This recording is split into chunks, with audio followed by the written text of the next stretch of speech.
आप सब लोग कैसे हैं? उम्मीद आप सब लोग ठीक होंगे। हम फिर फाइट मतलब अगर आप ठीक नहीं हैं तो ठीक हो जाएं, क्योंकि हमारा व्लॉग आ गया है। आपके साथ शेयर करने वाली हूँ स्टोरी कि हुआ क्या था, जो 2 अनटोल्ड स्टोरी हैं जो डिले हो ही जा रही हैं बट आज नहीं होंगी आई फील। तो स्टार्ट करते हैं। पंखा ख़राब हुआ था अंदर का, और वो हमारा पंखा नहीं था। जैसे ये पंखा लगा हुआ है वैसे ही अंदर भी एक पंखा लगा हुआ था जब हम आए थे, और यहाँ पे हमारा पंखा पड़ा, पहले भी यहीं पड़ा था, अभी भी यहीं पड़ा है। मैं आपके साथ पहले वाला और अब वाला ये क्या सीन है। तो अंदर का पंखा मामा ने नमाज़ पढ़ी थी, आधी मामा ने नमाज़ पढ़ी हुई थी, और पंखा हल्का भी नहीं हुआ, एकदम से बंद हो गया। तो हम शौक थे कि ये हुआ क्या है। ये तकरीबन रात के 11 बजे का टाइम था। मामा ईशा की नमाज़ पढ़ी थी, मामा की नमाज अधूरी रह गई। एकदम परेशान हो गए हम। फिर एक आदमी को हमने बुलाया जिनको थोड़ा सा काम आता था, सही से अच्छे से काम नहीं आता था। तो उन्होंने आके पंखा बहुत चेक किया एंड ऑल दैट। चेक करने के बाद काफ़ी टाइम बाद उनको पसीना भी आ रहा था, हमें भी पसीना आ रहा था। हम देख रहे थे क्या हो रहा है, ब्रेकर ऑफ हो रहा था एंड ऑल। वो ऊपर चढ़े हुए थे, नहीं सही हुआ पंखा। बहरहाल वो नीचे उतरे, फिर उनको भी ख्याल आया और हमें भी ख्याल आया कि शायद डिमर का मसला हो सकता है। तो उन्होंने डिमर चेक किया, और डिमर जो है ना, डिमर का भी पता नहीं, उनको तारे समझ नहीं आई, क्योंकि इतने सही वाले वो फुल प्रोफेशनल वाले पंखे सही करने वाले नहीं थे। बहरहाल दूसरे एक आदमी आए, उनको इन कामों का पता है, लेकिन पता नहीं फ्रेंड्स, वो शायद चीज़ें कोई और सही करते हैं लेकिन पंखे नहीं। बहरहाल उन्होंने भी 2-3 घंटे लगाया आके, ये रात ही चल रही है, अभी 2-3 बजे का टाइम है। उन्होंने भी 2-3 घंटे लगाया आके, चेक किया। उन्होंने कहा भाई ये आपका पंखा का ना या तो कैपेसिटर ख़राब है या तो बैरिंग ख़राब है। तो उस टाइम रात को मिलने नहीं थे ऑब्वियसली। तो हमने कहा इस पंखे को आप छोड़ें। जो पहले वाले आए थे ना, उनसे ना धुआं भी निकला था उसमें से, पंखे में से, और बार बार ब्रेकर ऑफ भी हो रहा था। बहरहाल उनको करंट भी पड़ी थी ना, तो इसलिए शायद ब्रेकर ऑफ हुआ था। बहरहाल हमने कहा वो पंखा आप दफ़ा करें, ये वाला हमारा पंखा लगाएं। ये उन्होंने लगाया और ये हल्का हल्का चल रहा था, और ये कोई डंडा मारने से चल रहा था, सोचिए इमेजिन करें। एनीवे, तो हमने कहा ये तो सीन ख़राब है। उन्होंने हमें इतनी डिसअपॉइंटमेंट क्रिएट की। ऑब्वियसली हल्के पंखे की तो बिल्कुल हवा नहीं आती। तो हमने कहा हम तो ये, वो कह रहे हैं आपके ये दोनों पंखे ही ख़राब है, एक ये वाला पंखा भी, अंदर वाला भी ख़राब है, ये जो आप लाए हुए हैं ये भी ख़राब है। तो हमने कहा हम तो ये बिल्कुल सही लाए थे, 4-5 महीने हुए हैं हमें यहाँ शिफ्ट किए हुए, यहीं का यहीं पड़ा, बिल्कुल चलता हुआ हम लाए थे। तो उन्होंने ही वो कुछ ख़राब कर दिया था, बहरहाल अपने कारनामे अंजाम दे के आएंगे। तो पंखा नहीं सही हुआ, इतने हम परेशान, इतने हम टेंशन में। ये पंखा चल रहा था, यहाँ पे एक सोफ़ा कम बेड था, एक चारपाई भी आ गई, और चारपाई देख के हमें कोई दिल को कुछ हो रहा था। चारपाई हमने आज तक लाइफ में कभी यूज़ नहीं की। सो टाइम तकरीबन ये है बट जब चारपाई आई है 5 बजे का आप लगा लें, 5 बजे ये अजानों के बाद, फजर की अजानों के बाद आई है चारपाई, और नमाज अभी तक हमने फजर की नहीं पढ़ी टेंशन में। और चारपाई आई है, हम तकरीबन आधा घंटा लेटे हैं उस पर, आधा घंटा भी नहीं लेटे, उन्हें 15-20 मिनट, और टेंशन में मुझे लग जाती है भूख। यहाँ का पंखा चलता हुआ फिर खाना नहीं पकता। तो फिर मैंने पराठा बनाना था अपने लिए, ईजी क्विक। तो मामा जी शदीद गर्मी में बैठे हुए हैं, और मैंने बेल लिया पराठा, बाल डाल लिए, तब तक पंखा चलता रह दिया। जब चूल्हा चलाया फिर ये वाला पंखा बंद किया। और मैं क्विक स्टोरी सुना रही हूँ, और मैं अपने साथ जो के साथ शेयर करना चाहूँगी कि मैं ये स्टोरी इतनी क्विक क्यों सुना रही हूँ। सो हादसा इसके पीछे यह हुआ कि मैंने 20 मिनट का तकरीबन मैंने पूरा हादसा सुना लिया था, एडिट भी हो गया था, और पता नहीं कैसे वो डिलीट हो गया। ये कुछ ही घंटे पहले की बात है, और मेरे दिल पे क्या गुजरी होगी। एडिट मैंने उसको 2 घंटे तकरीबन लगा के किया कि मैं जितना इसको छोटा कर सकूँ कर लूँ। बहरहाल हम दूसरे रूट पे जा रहे हैं, हम अपने मेन पॉइंट पे आते हैं। टेंशन में मुझे भूख लग जाती है, पराठा बनाया, पराठा खाया, और हमने प्लान बनाना स्टार्ट कर दिया था कि अब हमने अंदर ही सोना है और हमने क्या करना है। तो हमने ये सोचा कि जो हमारे सामने वाले ग्रॉसरी स्टोर वाले भाई हैं, उनसे हमारा अब इतना तो हो गया, हम जितनी उनसे ग्रॉसरी करते हैं। तो हमने सोचा अगर उनके घर स्टैंड वाला पंखा हुआ ना तो उनसे वो मांग लेंगे। तो 6 बजते हैं, उनका स्टोर खुलने की आवाज़ आती है, और मैं भाग के दरवाजे की तरफ जाती हूँ, और वो अभी ताले के अंदर चाबी लगाई रहे होते हैं। मैं कहती हूँ अंकल, तो फिर वो कहते हैं जी। तो मैंने कहा आपके घर स्टैंड वाला पंखा है? मेरी हालत बिल्कुल ऐसी ही थी। तो वो कहते हैं, उनका पता नहीं क्या उन्होंने ऐसे हाँ किया, ये पता नहीं, मुझे टेंशन में समझ ही नहीं आई, और वो चल पड़े अपने घर की तरफ पीछे को। तो मैं कहूँ मुझे समझ नहीं आई एकदम कि उन्होंने क्या कहा। मैंने कहा पता नहीं, अब मुझे मौका भी नहीं मिला उनको दोबारा पूछने का कि क्या उन्होंने जवाब दिया। वो पीछे को चल पड़े दोबारा। मैंने फिर सोचा कि शायद अभी वो दुकान खोलेंगे अपनी, सोचेंगे कि हमें पंखा देना भी है उन्होंने कि नहीं, या पंखा है भी है, उन्होंने ना करनी है जो भी इवन। तो वो एक गए हैं और वापस मैं अंदर आई, मैं कह रही हूँ अम्मा पता नहीं क्या कहा है उन्होंने, मुझे समझ नहीं आई रिएक्शन। वो वापस आए हैं, पंखा उन्होंने आके हमारे दरवाजे में रख दिया है। इतने मैं उनको दुआएं दे सकती हूँ हम्बल के सारे ही। उस टाइम पे जितनी हमें शिद्दत से पंखा चाहिए था, पंखा फ्रेंड हमारा ये वाला भी है था, लेकिन जो 2 पंखों के साथ रिस्क लिया जा चुका था ना, उस सेम पॉइंट पे अंदर जो जल चुके थे दोनों पंखे, दोनों जो सही करने आए हुए थे उनके अकॉर्डिंग, तो हमें इतनी स्ट्रेस हो गया था कि अगर ये वाला पंखा भी उतर के अंदर लगता ना तो सड़ ही ना जाए और उन 2 आदमियों के हाथों। एनीवे, तो वो स्टैंड वाला पंखा आता है, हम 6 बजे अंदर सुकून से रखते हैं। सुकून से तो नहीं, बिल्कुल हम फिर भी टेंशन में ही होते हैं कि शायद अब सुबह नया पंखा खरीदना पड़ेगा, जाना पड़ेगा, और पता नहीं कहाँ से पंखों की शॉप्स होती हैं एंड ऑल, क्योंकि हमने लाहौर में अभी तक कोई पंखा खुद ही नहीं खरीदा।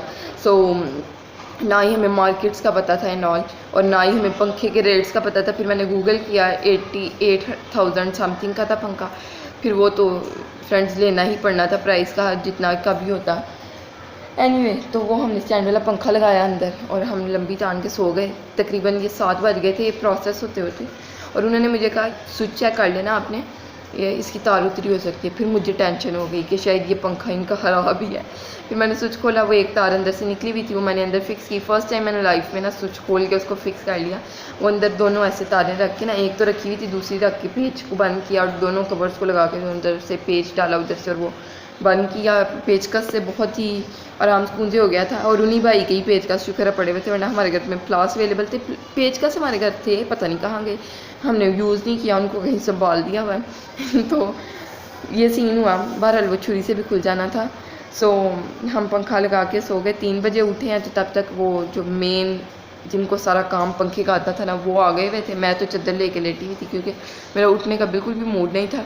तो उन्होंने पंखा लगाया, लगवाया, भला कैसे, क्या सीन क्या था, या तो बैरिंग ख़राब थे या तो कैपेसिटर, पता नहीं अब क्या इनमें से डला। मुझे नामों में कन्फ्यूजन है। एक चीज़ है 150 की और एक चीज़ है 800 समथिंग की। तो 150 वाली चीज़ डली है बैरिंग या कैपेसिटर में से, दोनों में से एक।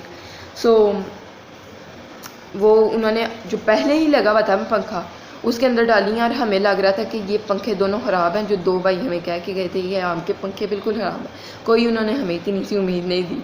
सो हम बड़े हैरान हुए कि इन भाई ने कर लिया। उनकी शक्ल देख के तो बिल्कुल नहीं लग रहा था कि वो कर पाएंगे। दूसरे भाई को देख के हमें उम्मीद थी, लेकिन उन्होंने जो कारनामे किए थे। बट एनीवे, सो ये वाला पंखा भी मुझे लग रहा है कि हमारा ठीक ही है, क्योंकि वो जो तीसरे वाले भाई आए थे उनसे ये हम अब ठीक करवा लेंगे बैरिंग या कैपेसिटर का मसला इसका। क्योंकि फ्रेंड ये पंखा चल रहा है, स्टिक से चल रहा है और हल्का चल रहा है। सो ये बिल्कुल जला हुआ नहीं है।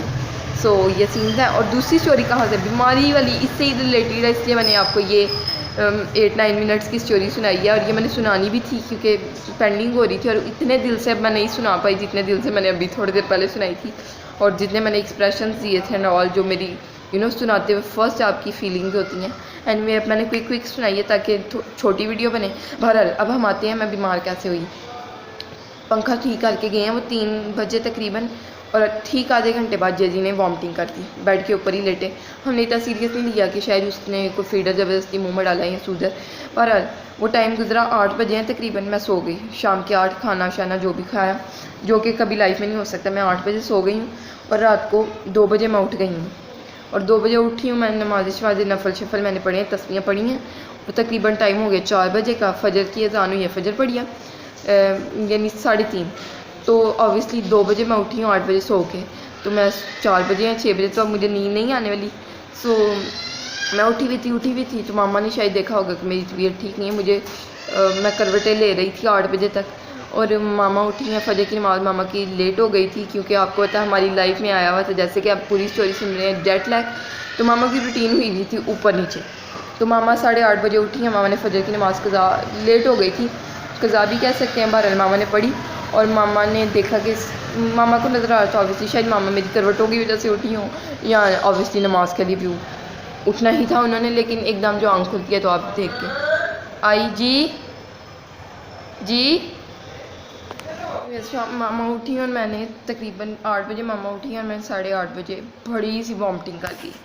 सो वो वॉमिटिंग मैंने ऑब्वियसली इसलिए की थी क्योंकि रूटीन डिस्टर्ब हुई थी, रेस्टलेस हुए हुए थे।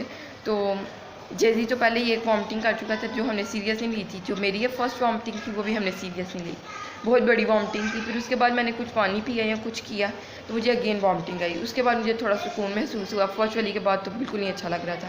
बहरहाल टाइम गुजर गया, थोड़ा सा गुजरा। मामा ने कहा कि तुम ना, मेरे पेट में भी दर्द हो रही थी असल में। मामा ने कहा दही में ना छिलका खा लो। छिलके से मुझे इतनी नफरत है ना, लाइफ में मैंने कभी नहीं खाया। उस दिन पहली बार खाया, 1 स्पून, ओनली 1 स्पून वो मैंने खाया। मैंने अम्मा को ऐसे देख के मैंने नहीं खाना। मैंने मुझ पर गुस्सा किया थोड़ा सा, और मैंने वो 1 स्पून खाया ना, उससे सारी बर्बादी कर दी। उल्टी मैंने एक और की है जाके, और फ्लैश पे बैठे बैठे मैंने उल्टी की और मोशंस स्टार्ट हो गए मुझे। सोने पे सुहागा मोशंस लूज मोशंस बल्कि। सो मैं पूरा दिन 3:30 बजे तक उठी हुई हूँ कॉन्स्टेंटली। एक उल्टी कर रही हूँ, एक लूज मोशन, सेम पॉइंट पे वॉमिटिंग कर रही हूँ, लूज मोशन कर रही हूँ। जेजी भी सेम पॉइंट पे लूज मोशंस कर रहा है, वॉमिटिंग कर रहा है, लूज मोशंस कर रहा है, वॉमिटिंग कर रहा है। मैं तो फिर वॉमिटिंग जो है वॉशरूम में कर रही थी। जेजी ने ऑब्वियसली बेड के ऊपर की, मुझे हंसी पता नहीं क्यों आई है। ऑब्वियसली मैं मोशंस भी वॉशरूम में ही गई थी, जेजी पैम्पर में कर रहा था, और लीक कोई भी नहीं हुआ, आई फील शुक्र है उसका कपड़ों में। बहरहाल उसके भी मोशंस पे मोशन, वॉमिटिंग पे वॉमिटिंग थी, और फुल हमारी तबीयत ख़राब थी। मामा साफ़ करे जाई थी जो जेदी की वॉमिटिंग्स थी, और मेरी भी आई फील 1-2 थी बेड पे, 1-2 थी मेरी भी बेड पे। और कैल्सी पीने के बाद मैं कर रही हूँ वॉमिटिंग, रस खाने के बाद मैं वॉमिटिंग कर रही हूँ, चाय पीने के बाद, इवन दवाई खाने के बाद भी। एक कोई मैंने मेडिसिन खाई थी जो थी वॉमिटिंग की, ग्रीन कलर की कोई मेडिसिन थी। बहरहाल वो भी उल्टी में निकली और नज़र आई बाकायदा कि ग्रीन कलर की मेडिसिन ही निकली। अब मामा ने हमें मेटालियम सिरप दिए दोनों को, वो भी बाहर निकल आए। 3:30 बजे मामा ने मैसेज किया मेडिकल स्टोर वाले भाई को, शुक्र है उनका नंबर था, तो उनसे पूछा कि आपकी शॉप खुली है, तो ही वाज लाइक यस। तो मामा ने कहा कि ये सारा सीन है, तो इसकी मेडिसिन अगर आप घर दे जाएं या अगर आप इंजेक्शन भी लगा जाएं आमना को। सो उन्होंने कहा ऐसा तो पॉसिबल नहीं है, मुझे तो आपके घर का भी नहीं पता, और उन्होंने पता नहीं क्या कहा। मामा ने कहा चले मैं आती हूँ मेडिकल स्टोर पे मेडिसिन लेकर आई, और मुझे पूरी उम्मीद थी कि मैं मेडिसिन खाऊंगी और वो भी जैसे पहले वाली मेडिसिन बाहर आई है वैसे ही बाहर आ जाएगी। बट वेरी अनएक्सपेक्टेडली जेदी का भी एक सिरप आया, डायरिया मैक्स कुछ ऐसा, और एक बी फ्लोर। मेरी अपनी मेडिसिन के वो बिल्कुल 2-2 खुराक थी, तो उस पर लिखा हुआ नज़र नहीं आ रहा था। तो ये 2 चीज़ें आई थी जेजी की। जेजी भी बिल्कुल ठीक हो गया, जेजी को भी बिल्कुल एक भी वॉमिटिंग, एक भी लूज मोशन नहीं आया उसके बाद। दवाई खाने के बाद, दवाई पीने के बाद मुझे भी बिल्कुल भी कोई वॉमिटिंग, कोई लूज मोशन नहीं आया। पर आपको पता है vomiting constantly, loose motion constantly करने के बाद वीकनेस आपको कितनी हो जाती है। वीकनेस इतनी इंतहा उसकी इतनी ज़्यादा थी कि मैं बस लेटी हुई थी, और बीच में कुछ टाइम तो मुझे ऐसे था कि आधी बातें मामा की या किसी की भी समझ आ रही थी, और आधी मुझे याद ही नहीं, कि शायद मैं जैसे बेहोश पड़ी थी। क्योंकि हर चीज़, इतना सा भी अगर मैंने रस खाया था ना तो वो बाहर आ गया था। अभी भी मेरी आपको आवाज़ लो लग रही होगी। एनीवे, ये सारा सीन था। पूरा दिन लो ही गुजरा, तकरीबन 8 बजे तक, जो अगले दिन के 8 बज गए थे जब तक मैं ठीक हो गई थी। पर वीकनेस थी। मामा ने बना ली खिचड़ी बिल्कुल प्लेन सी, without any vegetables and masalas, नमक ऑब्वियसली थोड़ी सी दादर मिर्च, बिल्कुल थोड़ी सी, जिसका फ्लेवर भी नहीं आ रहा था। साथ में मामा ने मुझे सर्व किया था योगर्ट, साथ में अनियंस। किसी ने हमें बताया था कि अनियन आप धोए बगैर यूज़ करें तो उससे खाना डाइजेस्ट होगा, पर वो मैंने 2 ही बाइट ली, मुझसे नहीं खाया गया, बहुत ही कड़वा था। हम वैसे उसको नमक से, लेमन से धो के यूज़ करते हैं और बहुत ही अच्छा लगता है हमें। तो वो मैंने 3-4 बाइट, बिल्कुल छोटी छोटी राइसिस की नहीं, वो ऑब्वियसली उस टाइम खाने का दिल भी नहीं चाह रहा था, और कुछ ये भी डर था कि अगेन वॉमिटिंग ना आ जाए मुझे। तो तकरीबन 11 बजते हमें बाहर जाना पड़ता है। हम गए चीज़ियस, वहाँ पे कुछ ऑर्डर तो करना ही था। फिर जेजी की भी वैसे तो तबीयत ठीक, कि हमें यही था कि फ्रेंड्स अगेन बाहर का खाने से कुछ ऐसा स्टार्ट ना हो जाए, वॉमिटिंग या लूज मोशन, जेजी को भी और मुझे भी। फिर हमने सोचा कि अब आए हुए हैं, बॉटल्स हमने पी ली हुई थी, तो हमने सोचा कर ही लें कुछ ऑर्डर। बर्गर्स ऑर्डर किए, साथ में फ्राइज़ थे, साथ में कोक्स थी, और बर्गर खाया मैंने, और आधा छोड़ दिया था मैंने, और बहुत हो गया। एनीवे, बर्गर कोई इतना खास भी नहीं था, और कुछ ऑब्वियसली बीमार की वजह से मज़ा भी नहीं आता। 2 अनटोल्ड स्टोरीज़ और आपके साथ फाइनली शेयर हो गई हैं। तो मैं ये कहना चाहूँगी आपको एंड में कि दुआ करते रहा करें हमारे लिए, और देखिए हम 2-3 दिन का हमारे पास व्लॉग नीचे पड़ा होता है। तो अब आप दुआ कर रहे होते शायद मैं बीमारी ना होती, लेकिन हमारा इस चीज़ पे ट्रूली बिलीव है कि जो होता है अच्छे के लिए होता है, और किसी भी चीज़ पे ना ये नहीं करना चाहिए कि हाँ ये क्यों हो गया। एनीवे मैं ज़रा दूसरे रूट पे अगेन जा रही थी। This was today's untold story, first untold story. अगर आपको कोई और हमारी पुरानी अनटोल्ड स्टोरी चाहिए तो कमेंट्स में ज़रूर बताएं। सो अल्लाह हाफिज़, बाय बाय, टाटा।